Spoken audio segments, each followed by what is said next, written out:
evidence for that. So you're working on emotion alone here. No, you haven't got any facts to back up your claim with whatsoever, have you? No, Tim. Look at what Mohammed al-Baradei said. The threat in Iran's nuclear program is exaggerated. He says it's exaggerated. But I don't think that we'll wake up tomorrow, he says, and discover that Iran has a nuclear weapon. You seem to think you will wake up tomorrow and find one, but on the basis of what? No, I don't think we can find tomorrow one, but we could find one in a year or 2 or 3, and I don't want to come to this conclusion, and I don't want to come to this stage. I want a nuclear-free world, and a definitely nuclear-free area. I want Israel to get itself rid of its nuclear weapons. Okay, and but we're not talking about that. We're talking about whether people trust Iran, and that's what we'll concentrate on in this debate tonight. Okay, Baria Alamuddin, thank you very much indeed. All right, let me now ask Mohammed Merandi to speak for the motion. Iran is a very independent country, and it has gained this independence at a very heavy price from the United States. Therefore, it is understandable why Western governments and much of the Western media constantly demonize the country. Since the revolution, Iran has been trying to break the Western monopoly over high-tech research, development, and industry, and it believes that all countries have a duty to advance in these fields.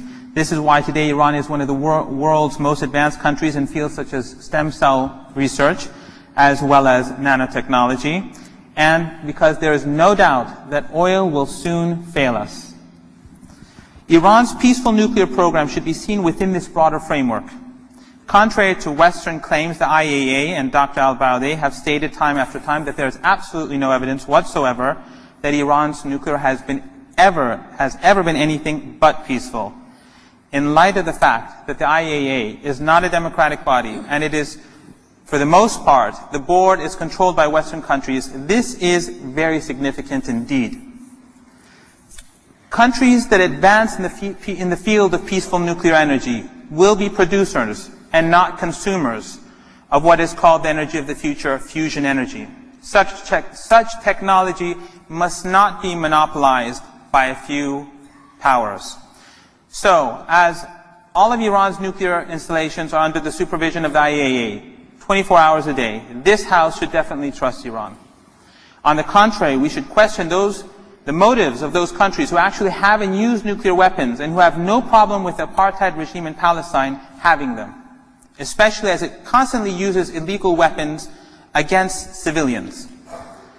It is these countries that have given weapons of mass destruction to Saddam Hussein to use against his own people and Iran, and they have yet to express any remorse for these crimes.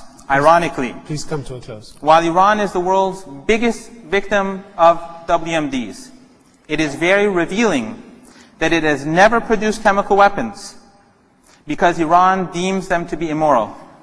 However, I believe that the members of this House should definitely trust Iran and one another and work together to neutralize the policies of divide and rule so that we can all work together to build a better future for the region and beyond.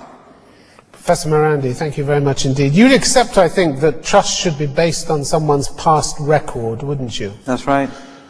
Why should this audience, or anyone else, trust Iran when they have pretended for so long? They pretended for 18 years they didn't have a centrifuge enrichment program. They pretended for 12 years they didn't have a laser enrichment program.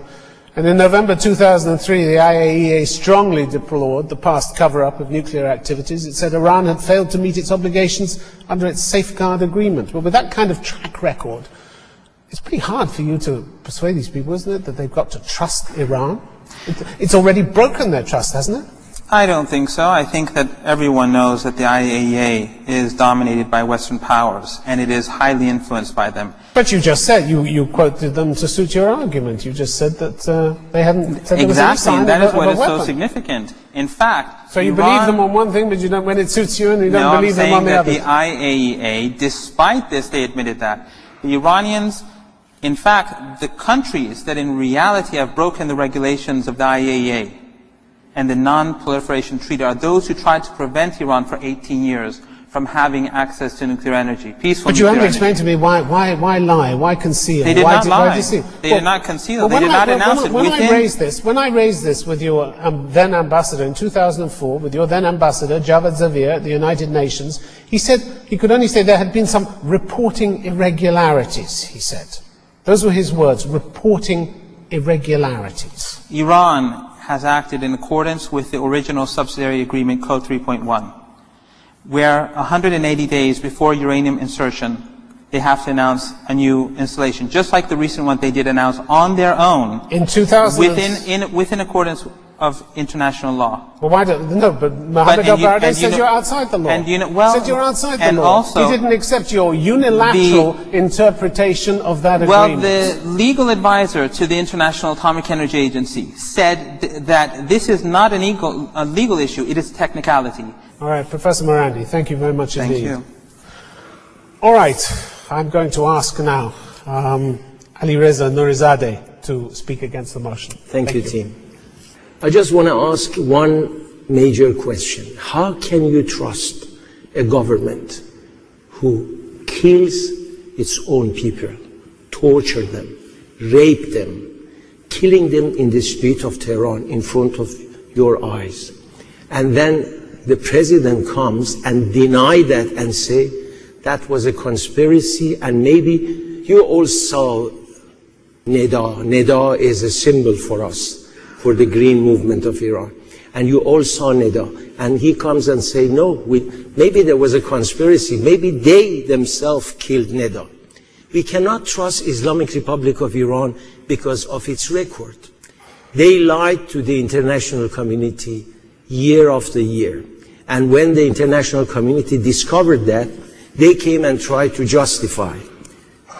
After the revolution, Ayatollah Khamenei said, whatever has been done during Shah's time, it has no value. Almost they closed down the whole, nuclear file. After the war, they found out, no, they need nuclear energy. So the program started again.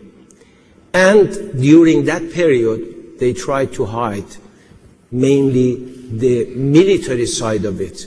And how I think Dr. al-Baradei is the most decent man I ever seen in such an important job. He tried to avoid confrontation. He tried to save Iran from attack. But even Dr. al-Baradei is fed up. Each time he discovers something new. So well, what I hope I have time during the discussion, during the debates, to explain to you what they have done and why me and Barre, we do not trust them. Thank you. Alireza Nourizadeh, thank you very much indeed. America's own National Intelligence Estimate for 2007, during the Bush years, where God knows they were looking for any shred of evidence they could get about Iran. Do you know what they said? We judge with high confidence that in the fall of 2003, Tehran halted its nuclear weapons program. The hypocrisy I saw in the American policy and in the American side is so you're going to lash America as well as Iran? Of course I will. Okay. I'll do that because they know there is a military program. They know that very well. I, as a journalist and researcher, I have evidence they don't have. What's your evidence? What's your evidence? Where is the evidence? I'm not going to disclose my evidence here. No. That's but it doesn't sound very credible unless you can tell us what it is, does it? I cannot come up with the name of people who defected to the West with their computer. Recently, Mr. Shahram Amiri, who disclosed the whole home system. And suddenly these computers were made available to you, and all the evidence was made available to you? No, of course it's not available. Nobody in the West is talking about nuclear evidence on these computers. It is available to maybe CIA or MI6 or whatever. It's not available. But as a person who disclosed the chain killing of intellectuals in Iran, I know something which maybe the others you have don't not know. one shred of evidence to suggest that Iran has any intention of pursuing a nuclear weapons program Four years ago, there was a big explosion. There was a big explosion in a train carrying military equipment to Mashhad. After that explosion,